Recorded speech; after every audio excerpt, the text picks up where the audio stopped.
Acts of kindness, acts of generosity is how simple it is to make people feel good. I was walking down the streets of New York City, and a guy walking in front of me, his backpack opened and a bunch of paper fell out on the street. I didn't think much of it. I bent down, I gathered up the papers, handed them back to him, and pointed out that his bag had opened. Now, in our bodies, there's a chemical called oxytocin. Oxytocin is responsible for all the warm and fuzzies, unicorns and rainbows. It's responsible for all the warm feelings and connectedness we have with each other. Friendship, love. Huge amounts of oxytocin surge through a woman's body as she gives birth. This is what is responsible for the mother-child bond. Oxytocin binds human beings. There are many ways to get oxytocin. One of them is acts of kindness and acts of generosity.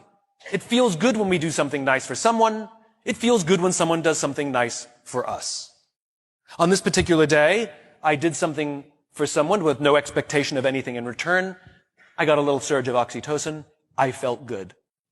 He turned to me and he said, "Thank you. It feels nice when someone does something for us with no expectation of anything in return." He felt good. I walked to the end of the street. I'm waiting to cross the street. And a total stranger who happened to be standing next to me said, "I saw what you did back there. That was really cool." As it turns out, witnessing an act of generosity releases oxytocin. And he felt good. And the best part about oxytocin is the more oxytocin we have in our bodies, the more generous we become. It is Mother Nature's way of trying desperately to get us to look after each other.